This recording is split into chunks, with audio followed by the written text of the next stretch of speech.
Les histoires de meurtres et de disparitions inquiétantes intriguent et fascinent depuis toujours. La preuve, le public répond toujours à l'appel quand on en parle sur YouTube ou quand on en fait des documentaires ou des reportages. Et le cinéma n'est pas en reste. Il est de ces histoires qui se sont passées en réalité et qui sont tellement étranges et incroyables qu'elles dépassent de loin la fiction et lui servent alors de source d'inspiration. Daniel Harold Rawling, ou l'homme qui a inspiré le film Scream, devenu extrêmement populaire dans les années 90. Après un début de vie très compliqué, plein d'abus et de violence, Daniel Rawling décide de tout recommencer à l'âge de 36 ans. Qui dit nouvelle vie, dit nouveau nom. Ronald s'introduit dans une maison et vole les papiers d'identité de Michael Kennedy Jr. Avec cette nouvelle identité, Daniel Rawling s'en va tout droit vers la Floride, où il décide de faire table rase du passé. Mais alors qu'il aurait pu commencer une vie sur le droit chemin, son destin prend une toute autre voie lorsqu'il décide de s'introduire le 24 août 1990 dans la maison de Sonia Larson et de Christina Powell,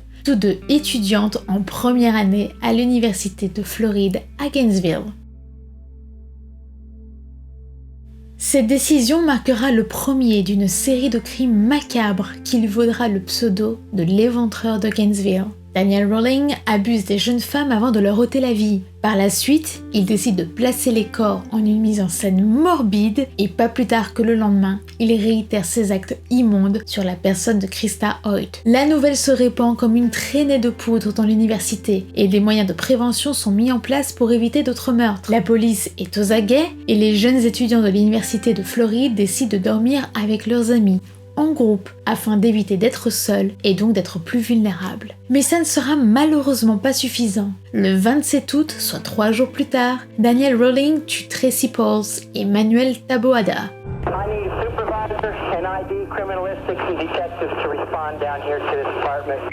Le tueur ne laisse cette fois aucune mise en scène, ce qui laisse à penser qu'il n'aurait vraisemblablement pas eu le temps de s'en occuper, par peur peut-être d'être pris en flagrant délit. Pour protéger ses étudiants, l'université décide de suspendre les cours pendant 1 semaine. Les étudiants quant à eux redoublent de vigilance et se baladent à partir de maintenant avec une batte de baseball. À la fin du mois d'août, des milliers d'étudiants ont quitté le campus et pas moins de 700 d'entre eux n'y reviendront jamais, par crainte pour leur vie.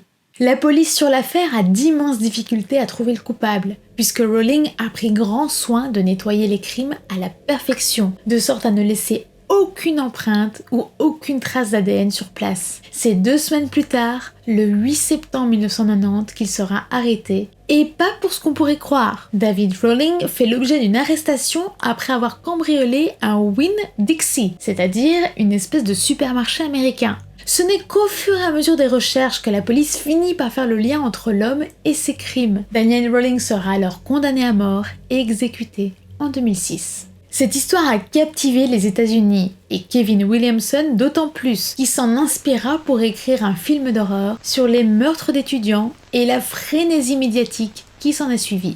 Open Water est un film largement inspiré de l'histoire vraie de Tom Lonergan et Eileen Haynes. Tom et Eileen sont 2 étudiants qui se rencontrent à l'université et tombent follement amoureux. Le couple s'est si bien trouvé que peu après leurs études, ils se marient et prévoient de s'installer à Hawaï. En 1998, Tom a 24 ans et Eileen 18 ans. Ils sont tous deux bénévoles dans le projet américain Peace Corps qui a pour but de venir en aide aux pays en voie de développement. Alors que les tourtereaux terminent tout doucement leur mission, ils décident de faire un petit arrêt par l'Australie, histoire d'y passer des vacances bien méritées avant de revenir aux États-Unis et de retrouver leur routine. Passionnés de plongée, les amoureux décident alors d'aller visiter la Grande Barrière de Corail et réservent une excursion en ce sens. Le 25 janvier 1998, les voilà partis à l'eau pour rejoindre le car qui les emmènera sur le lieu de rendez-vous à 70 km plus loin, dans la ville voisine. À 8h30, ils prennent le bateau accompagnés de 26 autres passagers et du pilote Geoffrey Nern, qui est également le gérant de l'agence qui organise cette excursion.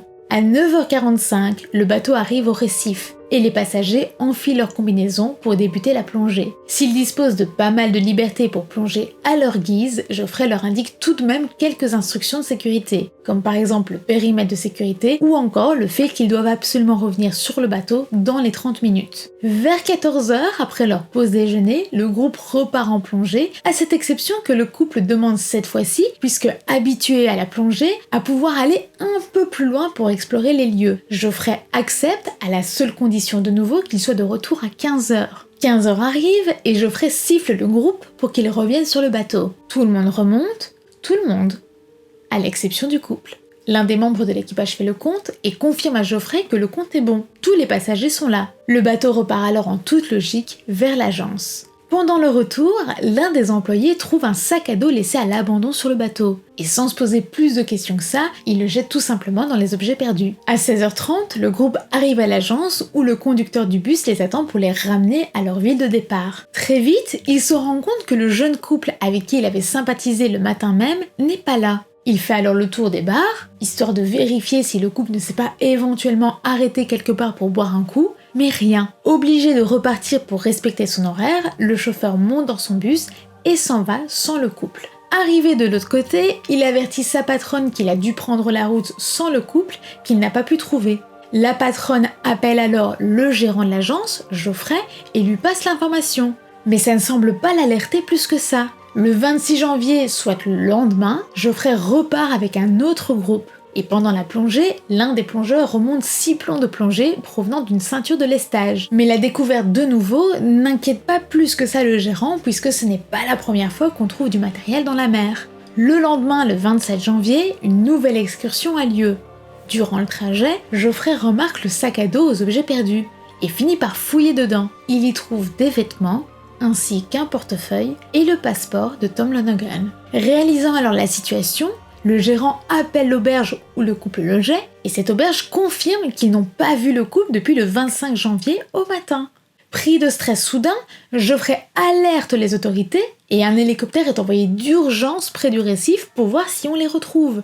Mais de nouveau, rien. Le 28 janvier débute alors des fouilles dans l'océan pendant près de 3 jours. Tout le monde s'y met, tout le monde recherche, mais toujours rien. Le 5 février 1998, soit une semaine plus tard, on retrouve une combinaison pour femmes à 100 km du récif. En juin 1998, au même endroit, on retrouve des gilets gonflables au nom du couple, ainsi que des bouteilles d'air comprimé. Les objets retrouvés sont analysés et on y trouve la présence de balanes, c'est-à-dire des petits crustacés qui vivent sur les rochers, dont la croissance témoigne largement qu'ils sont sur ces objets depuis au moins janvier 1998. Enfin, une ardoise de plongeur est retrouvée avec le message suivant, daté du 26 janvier 1998 à 8h du matin.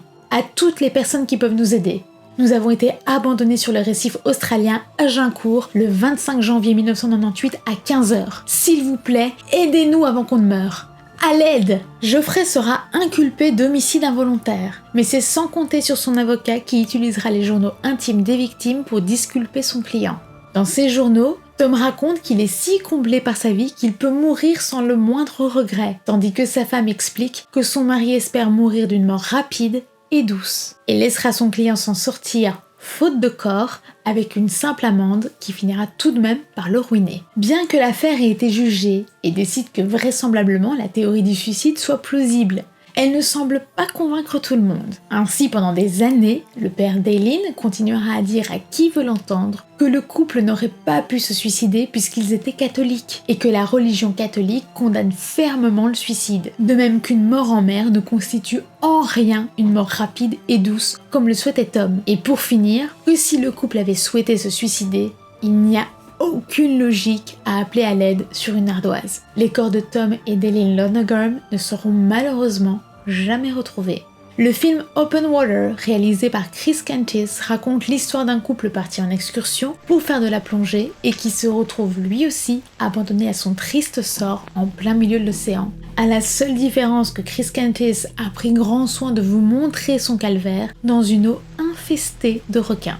Dans la continuité des histoires inquiétantes, un film d'horreur extrêmement connu serait tiré d'une histoire pourtant bien réelle selon le couple Warren, des enquêteurs de paranormal, celle de la poupée possédée Annabelle.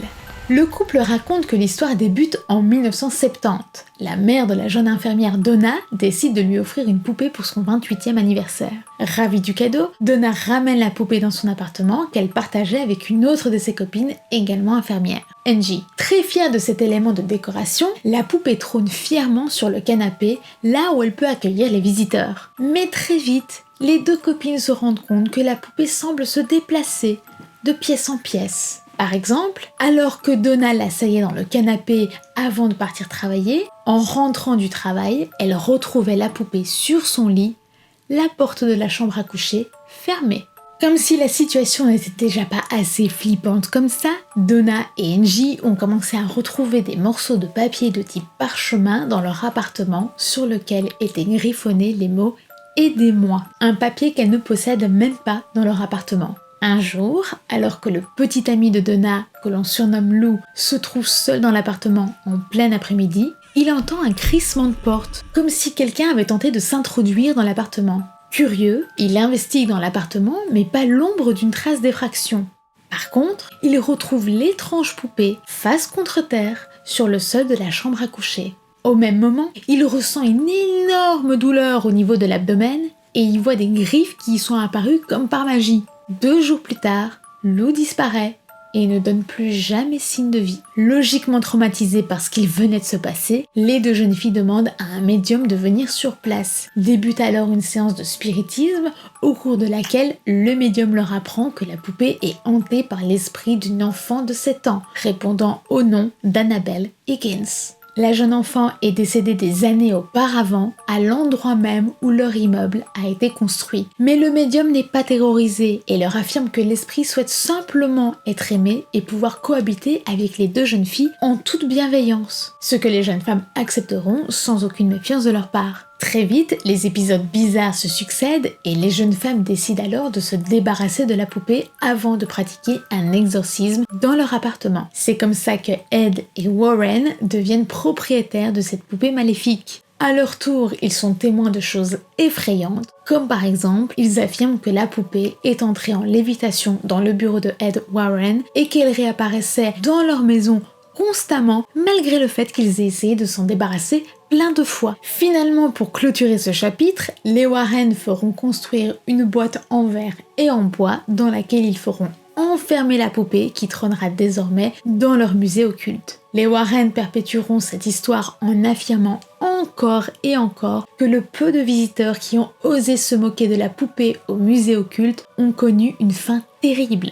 Alors si l'histoire et la ressemblance de la poupée sont quelque peu différentes du film, c'est tout de même sur cet objet atypique du musée occulte du couple Warren que le réalisateur James Wan s'est basé pour écrire son scénario. Bien que les Warren soient décédés depuis, c'est leur fille et son mari Tony Spera qui ont hérité du musée et s'en occupent aujourd'hui. Et à chaque visite, ils continuent d'alerter les visiteurs de faire extrêmement attention à la poupée Annabelle, élue l'objet le plus terrifiant du musée. C'est sur ce léger frisson que se clôture cette vidéo. Si elle vous a plu, n'hésitez pas à lui laisser un pouce vers le haut. Dites-moi également en commentaire si vous connaissiez l'origine de ces films dont on vient de parler dans cette vidéo. Et dites-moi également quel film, de façon générale, basé sur une histoire vraie, vous a le plus pris aux entrailles. Quant à moi, je vous dis à très vite pour une prochaine vidéo. D'ici là, prenez bien soin de vous et de vos proches. Allez couper.